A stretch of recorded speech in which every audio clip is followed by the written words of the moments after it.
This is the first time in the world and this is the first time in Bangladesh. নির্বাচনের পরে প্রতিদ্বন্দ্বী প্রার্থী বা প্রতিদ্বন্দ্বী দলের লোকেরা স্ট্যাটাস দিতেছে। একটা দাবি দেখলাম যে আমার মৃত্যু হইয়া গেছে আগের দিন, মৃত্যু হয়েছে আগের দিন আর আমি ফেসবুক করছি পরের দিন। এগুলো হচ্ছে নোংরামি। কারণ রাজনীতির ন্যূনতম যে শিষ্টাচার আছে, ভদ্রতা আছে, এগুলো একেবারে ভুল। বিএনপি নেতৃবৃন্দকে আমি ধন্যবাদ জানাই, প্রাইম মিনিস্টার সহ। কারণ ওনারা যখন জানছে যে আমি অসুস্থ, প্রাইম মিনিস্টার সহ বাকিরা সিনিয়র নেতারা সকলেই, আমি যখন পার্লামেন্টে গেছি আমাকে সেখানে তারা ওয়েলকাম করেছে। এটাই তো স্বাভাবিক। একদিকে প্রাইম মিনিস্টার ফখরুল সাহেব, সালাউদ্দিন সাহেব, আর একটু দূরে যে কারগুলোর সাথে যে বলছে ওনাদের মুখোমুখি হচ্ছি শফিক সাহেব, আমি। তো আমরা তো সারাক্ষণই পার্লামেন্টে ইশারা ইঙ্গিতে এক অন্যের সাথে কথা বলি, শুভকামনা করি। বিরতিতে আমরা মাঠে পার্লামেন্টে দাঁড়িয়ে সেখানে কথা বলি। ও আমাদের 14 গ্রামে যারা বিএনপি করে এর অধিকাংশ আলহামদুলিল্লাহ ভদ্র মানুষ, আমার সাথে সম্পর্ক আছে। 2-1টা কোত্থেকে কি আবিষ্কার হয়েছে, এরা আমার অর্ধেকে কম ভোট পেয়েছে। ভোটগুলো কে দিছে? আপনারা দিছে। এখন আমাকে কেউ যদি কন্ডেম করে এমপি হওয়ার দোষে, এমপি হয়েছে এটা একটা দোষ না। আমি কিন্তু এখন এমপি না, আমি কিন্তু প্রতিমন্ত্রী। অফিসিয়ালি আমি প্রতিমন্ত্রী। প্রতিমন্ত্রী হলেও পার্লামেন্টের লিডার অব দি অপোজিশন আর deputy leader of the opposition মন্ত্রীদের চেয়ে অনেক বেশি গুরুত্বপূর্ণ। আপনারা পার্লামেন্ট 7 তারিখে খুলবে ইনশাল্লাহ, আল্লাহ যদি বাঁচায় যেতে পারি, তখন পার্লামেন্টে দেখবেন যে প্রত্যেক দিন আমি কমপক্ষে 2বার কথা বলি, আর মন্ত্রীরা মাসে 1বার কথা বলি। ঠিক আছে? অপোজিশন লিডারটা একটা ন্যাশনাল। আমরা ভোট পাইছি মাত্র 10% কম, অ্যারাউন্ড 42% ভোট আমাদের জোটের ভিতরে, কিন্তু সিট প্রপোর্শনেটলি বেশি পার্থক্য হয়েছে। জনমতটা প্রতিফলন হয় ভোটের মাধ্যমে না সিটের মাধ্যমে? ভোটের মাধ্যমে। তাহলে ভোটের মাধ্যমে জামাত আজকে খুব কাছাকাছি সরকারি দলের। 2 হচ্ছে জামাতে ইসলামী যে পরিমাণ ভোট পেয়েছে এবার, সেই পরিমাণ ভোট পাইয়া এর আগে বিএনপি একবার ক্ষমতায় ছিল, আওয়ামী লীগ একবার ক্ষমতায় ছিল। এটা বুঝতে পারছেন কি বলতেছি?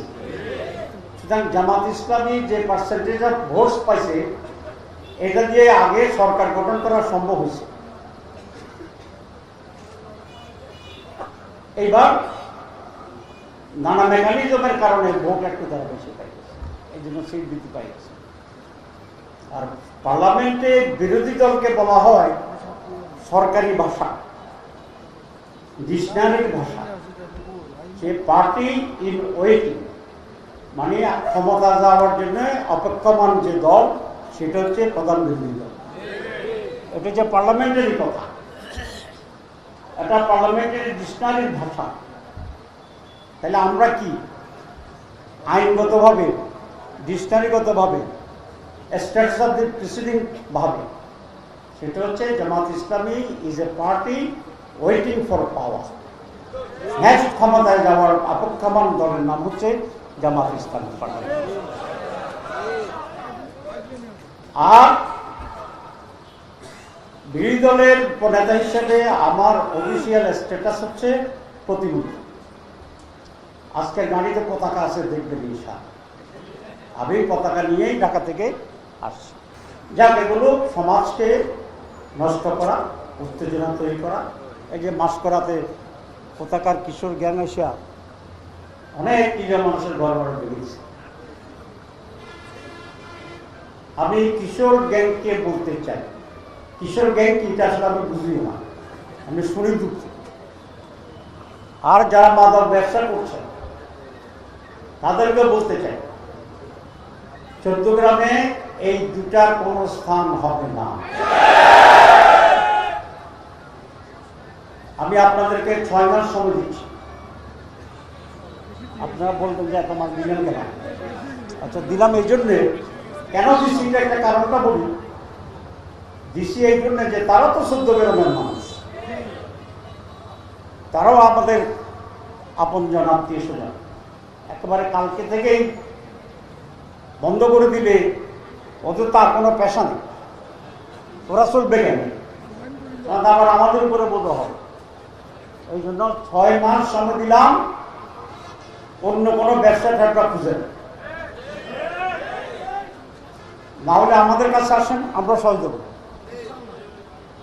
আমরা সহযোগিতা করবো আপনাদেরকে অন্য ব্যবসা করার জন্য। 6 মাসের পরেও যদি আপনারা এই রাস্তা থাকেন, তাহলে বুঝে গেল আপনারা বুঝে শুনে এই অপকর্মটি করছেন। আমি কালকে কথা বলেছি উপরে এবং বলেছি চৌদ্দগ্রামে মৌলিকভাবে এই দুটি সমস্যা। আমাকে আশ্বস্ত করা হয়েছে যে এই ব্যাপারে তারা সহযোগিতা করে। কিশোর গ্যাংয়ের সংখ্যা বেশি না ভালো মানুষের সংখ্যা বেশি? মাদক ব্যবসায়ীদের সংখ্যা বেশি না ভালো মানুষের সংখ্যা বেশি? আপনারা,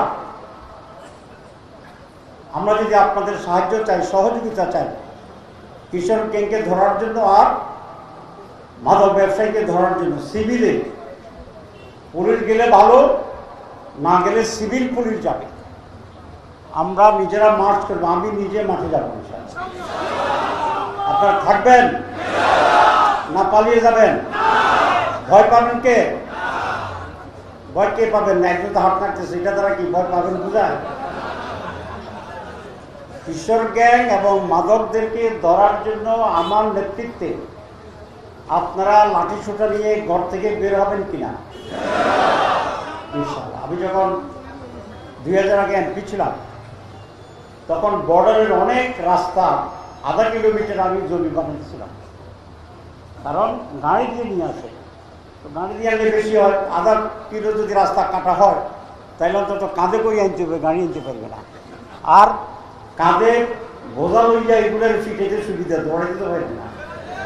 মজিদপুরে এরকম একটা রাস্তা অভিযান করেছিলাম, সেখানে মাদক দ্রব্য সব রাইকে ওরা পালাইছে।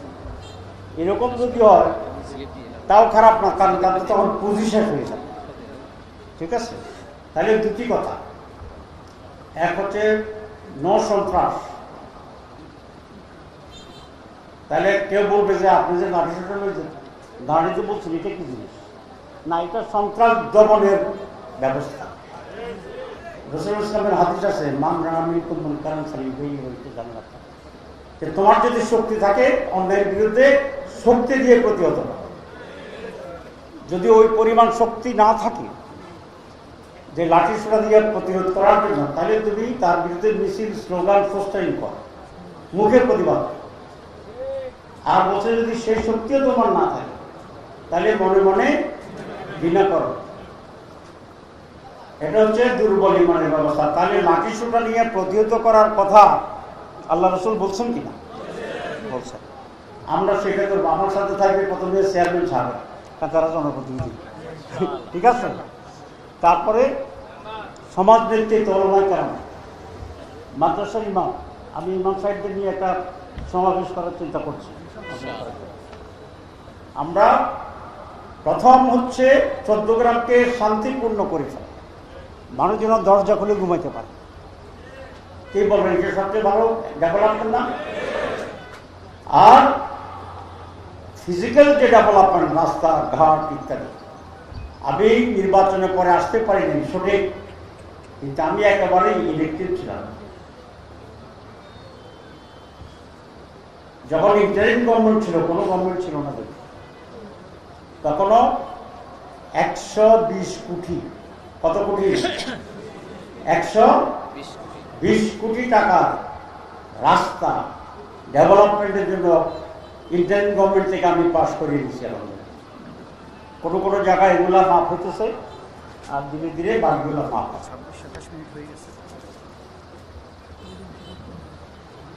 আর এই সরকারের সময় প্রায় 100 কোটি টাকা বিভিন্ন পদে অলরেডি অ্যাপ্রুভ করা হচ্ছে ডেভেলপমেন্টের কাজ।